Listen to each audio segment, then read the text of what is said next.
स्वागत है भूत की कहानी चैनल पर। क्या आप भूतिया कहानियों और रहस्यमयी घटनाओं के शौकीन हैं? तो यह कहानी आपके दिल की धड़कनें बढ़ा देगी। जिंदगी एक पहिए की तरह है जो घूमता रहता है। जहां से चीजें शुरू होती है वहां पे वापस आके थम जाती है। बिल्कुल उसी राह पर, उसी मोड़ पर हमें फिर छोड़ देती है, क्योंकि जिंदगी का हर पल हमारे कर्म और नियति से जुड़ा हुआ होता है। यह कहानी राजस्थान के कोटा शहर से जुड़ी एक सच्ची घटना से प्रेरित किसी के असफल प्यार और प्रतिशोध की है। सपना, सलोनी और उनके मासूम दोस्तों की दास्तां है जो समय के दुष्ट चक्र में फंस गए और उस मोड़ पर आंखें थम गए जहां मौत उनका इंतजार कर रही थी। यह एक रियल हॉरर स्टोरी है। चलिए कहानी की शुरुआत करते हैं। राणा साहिब एक बहुत अमीर और आलीशान हवेली का मालिक था। उन्हें अपने से 10 साल छोटी उम्र की लड़की से प्यार हो गया था, लेकिन वो लड़की राणा साहब को अपने प्यार के मायाजाल में फंसा के उनकी जायदाद को छीन लेना चाहती थी। एक बार उस लड़की ने अपने प्रेमी के साथ मिलकर राणा साहब को मार मार कर जिंदा जमीन में गाड़ दिया। राणा साहब चीखे चिल्लाए, लेकिन उस लड़की ने उनकी एक न सुनी।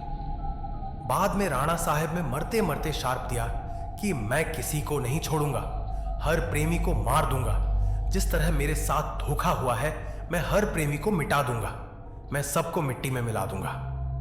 और राणा साहब की मौत हो गई। उन दिन के बाद वो जगह और वो हवेली शार्पित हो चुकी थी। वहां जो भी जाता था वो कभी भी वापस नहीं आ पाता था। आज भी राणा साहब की प्रेतात्मा वहां घूमती रहती है। कुछ दिनों के बाद उस हवेली पे एक प्रेमी कपल वहां पे घूमने के लिए आए। सपना और रजत, उन दोनों की सगाई हो चुकी थी, लेकिन शादी करनी बाकी थी। सपना अपने घर में किसी को कुछ बताए बिना रजत के साथ आई थी। सपना और रजत मजाक मस्ती में उस जगह पहुंच गए जहां पे राणा साहब जो जिंदा दफन कर दिया था। अचानक रजत उस जगह पे गिर जाता है और उसका पैर जमीन के नीचे घुसने लगता है। यह देखकर सपना डर जाती है और मदद के लिए चीखने चिल्लाने लगती है, लेकिन कोई भी उसकी आवाज नहीं सुन पाता है। सपना जब उस हवेली में मदद के लिए जाती है तो वहीं उसे किसी की के होने का आभास होता है। उसी वक्त तुरंत सपना गिर जाती है और कोई उसका पैर पकड़कर उसी जगह पर खींच के ले जाता है जहां राणा साहब और रजत दफन हुए थे। बाद में सपना भी उसी जगह पर दफन हो जाती है।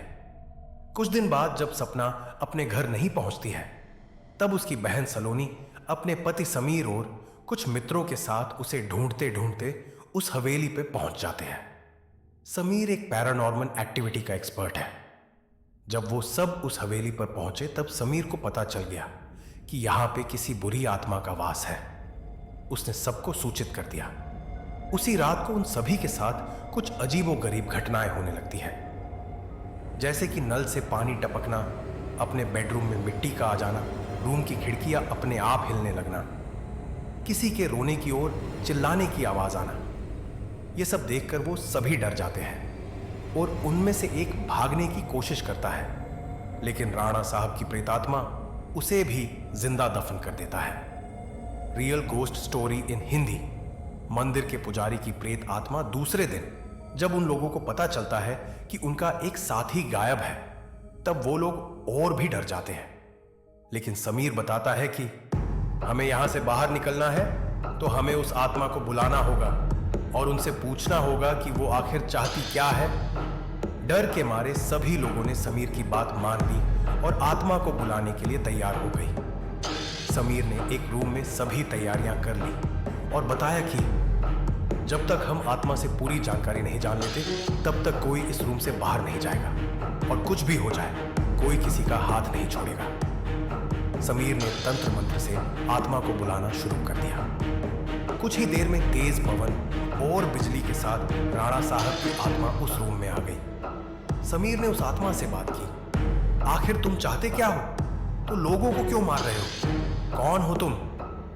राणा साहब की आत्मा ने कहा, निकल जाओ यहां से, मैं किसी को भी नहीं छोड़ूंगा, सब मारे जाएंगे, जो भी यहां आए गया उन सबको मार दूंगा। इतना कहकर वो आत्मा चली गई।